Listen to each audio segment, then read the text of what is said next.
Good afternoon, YouTube.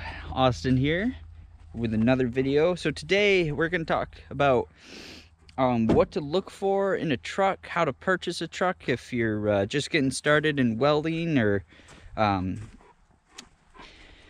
lot of our videos we talk about equipment, how to buy equipment, when to buy used, when to buy new, all that stuff.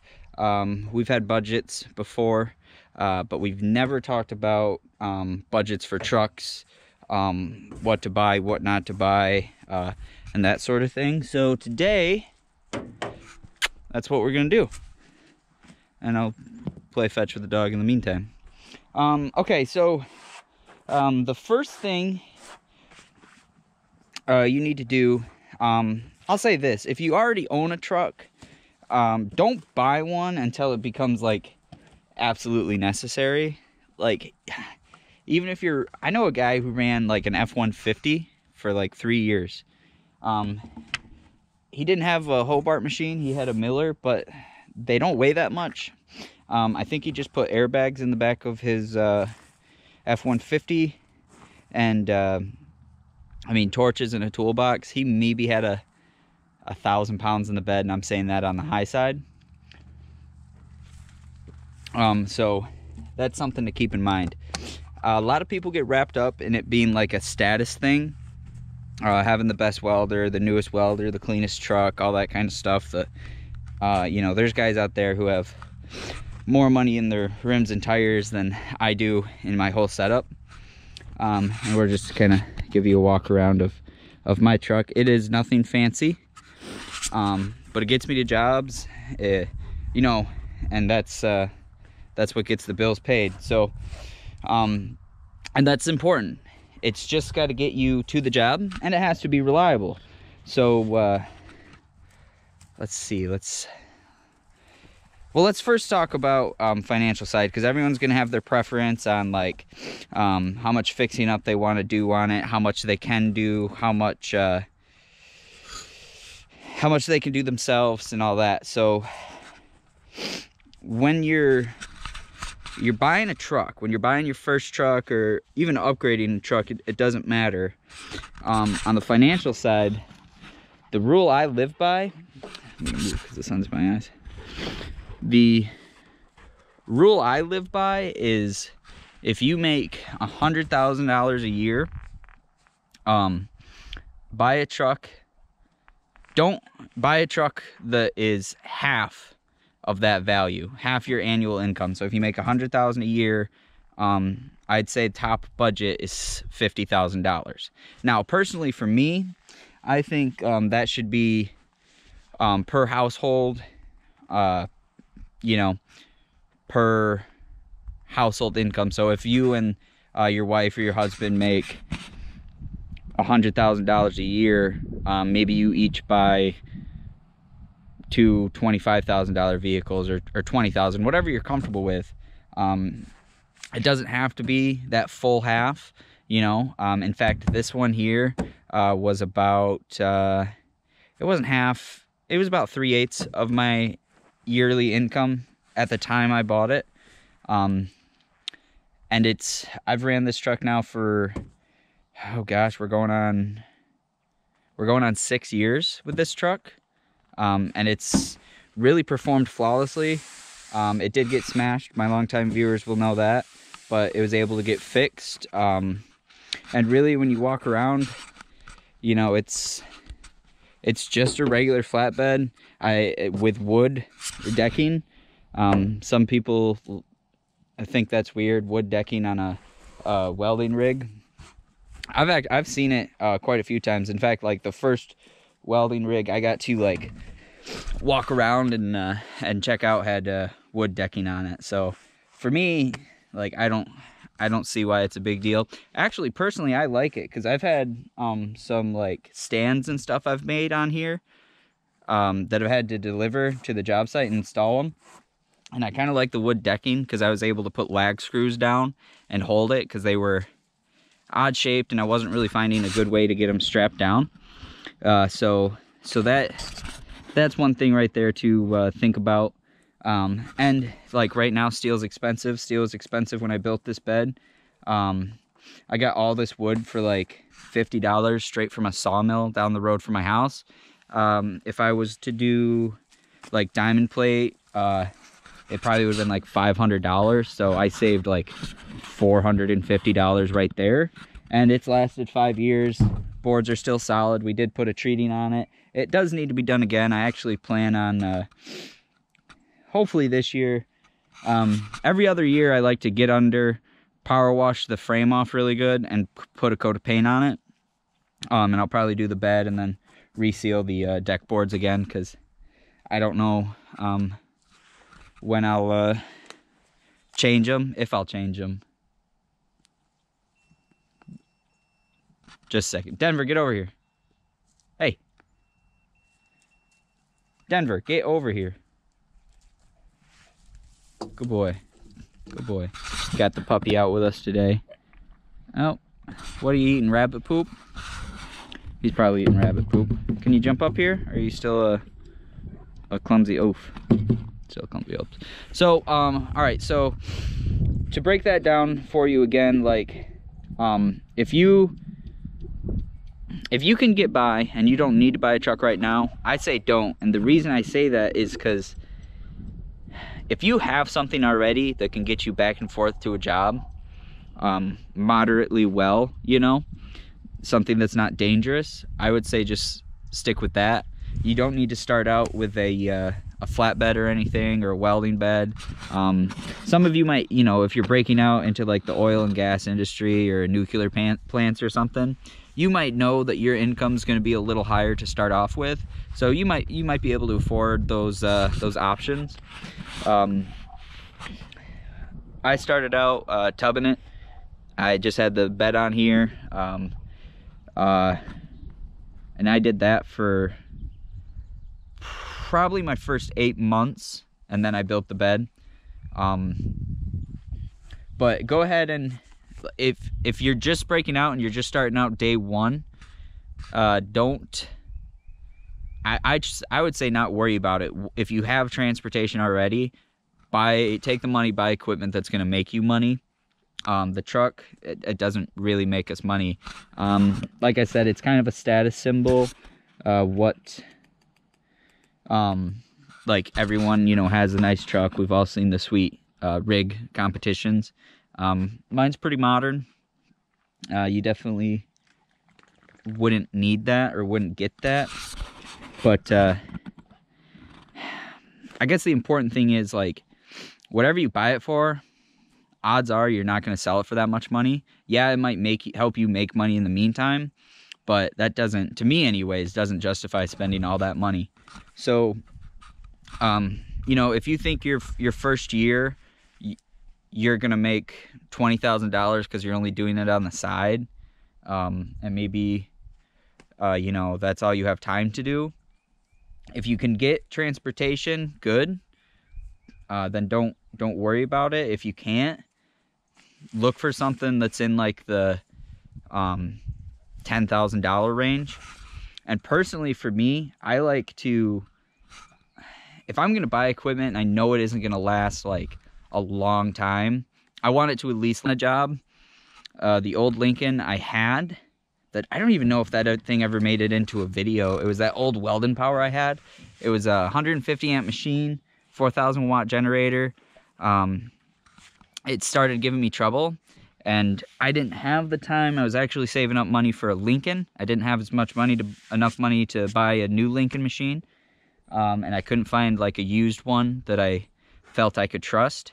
But I had money for this machine, so I figured, okay, if I can get this machine and go, and I can get 3 years out of it, in 3 years I will be producing more income, and it's a better chance that I'll be able to go and buy that nice Lincoln welder, or, you know, whichever I'm in the market for at that time.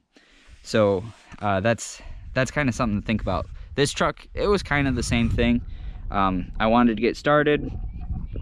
We were actually, we were doing a little hobby farm at the time, and I needed a truck to like haul hay with and stuff. So, and haul, we had some goats, so like to haul goats back and forth to the auction and everything. So there were a lot of reasons I needed a truck, and my wife had just got a new car, and I just wanted something that was reliable, because I had a car too that got me back and forth to my 9-to-5 job. And then when we got into like, okay, I'm gonna do mobile welding full time, we sold the car and put that money into the truck. Hey, get where I can see you, Bubba. What are you doing? He likes to be under the pine trees because the rabbits live there. So anyways, so then the next question is, okay, like there's that argument, like if I buy an old truck, it's gonna break down on me.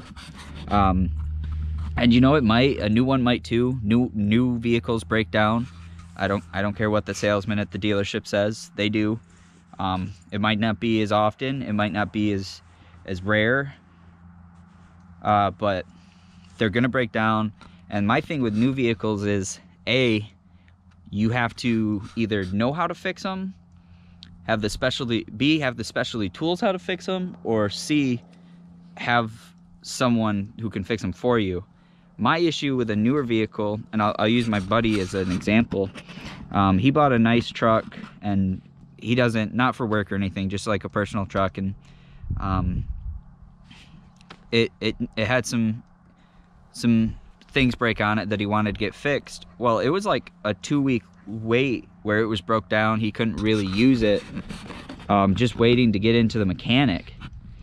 I use this truck every single day, so I can't have that downtime. So it being older, I can get parts fairly cheap, and you don't really need a lot of specialty tools to work on this thing. You know, I've had things break. Yeah, they're a headache, but I can generally get them fixed within like 6 or 7 hours next day if I gotta wait for a part. And I can usually swing that pretty good when it comes to other, you know, making sure all my clients are taken care of. And another option too, and you'll see over there, I do have the yellow dually. This summer I want to get that thing fired up and running, and yeah, I might look for like a little Lincoln Ranger or a Miller Bobcat or something to throw on there, and a second set of torches or something, so that if something happened to this truck, I could hop in that one and go to work. Or if I got the money, I would buy another one of these Hobart machines, because I'm actually pretty impressed with that thing. So the formula I use to keep old trucks on the road is it's pretty simple. I take $1,000 a year, and I put that towards maintenance, and that's not counting tires, because I mean, tires on these trucks, I think these ones are $900 for a full set. I think it's $900 at the place to have them put on and everything. So $1,000 a year. So what I do is for the first 3 quarters of the year, I will just do oil changes and whatever's necessary at the time. Then at the end of the year, at the last quarter, I will see, like, I think last year I had $350 left in that fund for maintenance. And then I will just, because that's when my business kind of starts to slow down, and I will I'll take that $350 and, like, okay, well, let's redo brake lines, or let's redo some shocks, or whatever I think the truck will need coming up.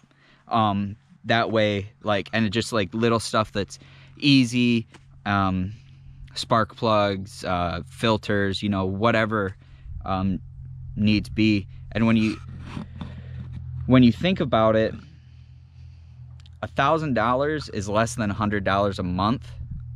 I know guys who have went out and purchased new vehicles for like $35,000 on a banknote, and they still have to maintain them, and their payment is nowhere near less than $100 a month. I think it comes out to like 80 something a month.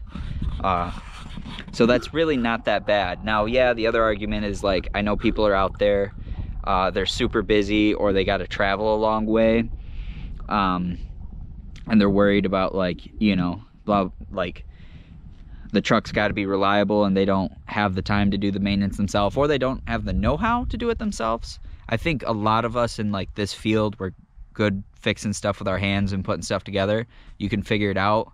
On some of the newer trucks I've looked at, like I would get confused when it comes to like all the sensors and special tools and stuff you need. But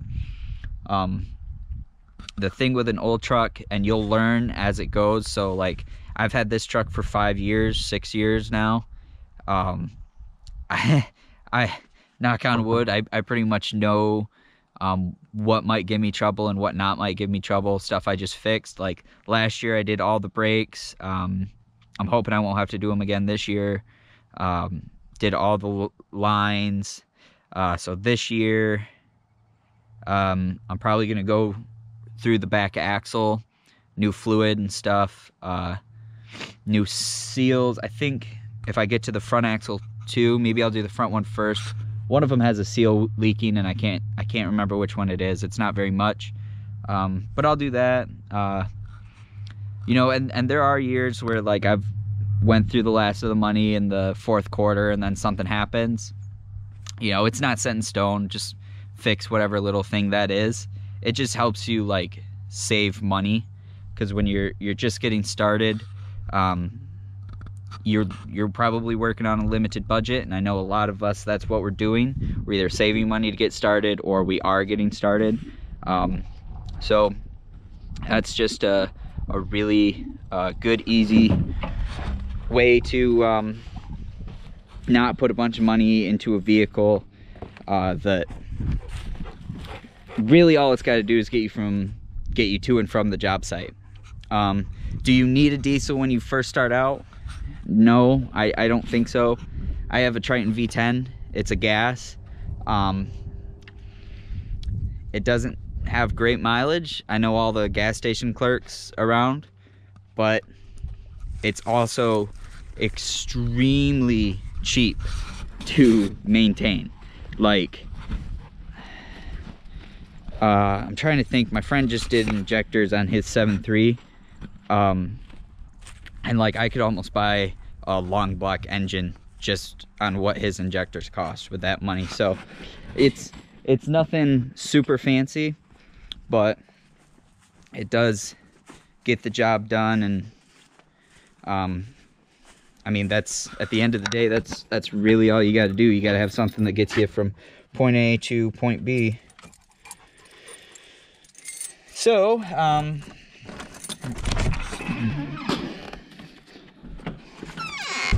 grab some of these.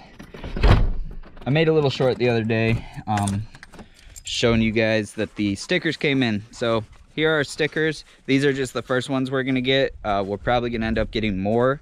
I was thinking maybe like some, if you're not burning, you're not learning, catchphrases, stuff like that. So to my favorite comment in the comment section of this video, I will announce in the next video the winner of a free sticker, and then I'll put this in an envelope and mail it to you. I'll just have to get a hold of you somehow to get a mailing address for you. So that's pretty much really all I got for you guys in this video. You know, it's pretty straightforward. Some guys ask me, I'll give you kind of like a future plan deal for the truck. Some guys ask me why I don't want a welding, like a skirted bed with the toolboxes. I have a lot of irons and a lot of different fires, so like I'm not necessarily welding all the time. We're kind of working with a crew to, like, in a few years get into rental properties and kind of start working in real estate and stuff. So, and on top of that, like, we're starting our own little hobby farm homestead thing, as you can see over there. You might be able to see it. The tip of my finger kind of blends in with the grass on camera. We're getting chickens. Those are going to be our egg layers. We're going to get some chickens for meat. Next year we might get like pigs, or we might start putting up cattle fence out back. stuff like that. So like I said, I got my irons in a lot of different fires, so I don't necessarily want, while this is my only truck up and running, because it is nice to go get a pallet of stuff put on the back and get shipped around and all that stuff. I'm thinking what I'm gonna do is toolboxes here and there, and the same on the other side, and then a bigger toolbox here. Probably shift the welder back a few inches and put a bigger toolbox, because I'm gonna get 2 bottles for the torches. Again, people kind of pick on me because I'm running oxy propane torches, but propane's really nice. I can get it 7 days a week at just about any gas station in my area, so I kind of like that. And I know some people say acetylene cuts better, and it does, but like I've cut 1-inch plate on an excavator with these before, so I'm not like super worried about it. Maybe on the yellow truck, when I start putting that rig together, maybe we'll get acetylene set up on there, and I can really compare and contrast which ones I like better. But outside of that, that's pretty much my update. We'll probably start seeing some more projects coming into videos. This tax season was a little weird. When I had my initial meeting with them, we thought I was gonna be paying in a lot more than what my numbers, because I do like my own projections. We thought we were gonna be paying in a lot more than what my projections were. My wife was kind of mad at me. She was kind of like, you know, do you need to hire an accountant? Can you not do math, kind of thing? But we got them finalized last week, and they were more so what I thought the numbers would be. So that kind of tied up a lot of our money, and I was like trying to scrape up like all the extra jobs I could, working weekends and stuff, to make sure I didn't want to have to pull money out of anything and like pay big tax fees on stuff. So anyways, to make a long story somewhat short, we have some money freed up in our accounts now, so we'll probably start doing some projects that, you know, we can do videos on and all that kind of stuff. So there'll be more videos than me just like sitting here and rambling. The other thing is I kind of want to start like a little podcast. I want to call it Shop Talk. And if I don't have like a guest or anything, I'll probably just do like a live, and we'll call it like a podcast episode. But I would like to get in and do like interviews with other welders, and not even so much welders, because I know there's a lot of young people who watch this channel, and just like get with other more like blue collar type jobs, people, blue collar workers. That's what I'm trying to say. That was way harder than it needed to be. Get with blue collar workers and kind of like talk to them about how they got into where they're doing, what they wish they would have done, just so like all the young people who are, you know, like everyone is trying to figure out what you're doing with your life, might have a little bit better direction. You know, there's a lot of welders in my phone book, so we might see some of them. I just kind of wanted to throw that out there and see what you guys thought about that, if that's something you're interested in. Other than that, he's fine. He's out roaming around. Other than that, that's really all I have for this video. Again, make sure you drop a comment down in the comment section below. My favorite one will get a free sticker. I'll announce the winner in the following week's video. Until that, everybody, just, you know, remember, if you're not burning, you're not learning, and we'll see you on the next video.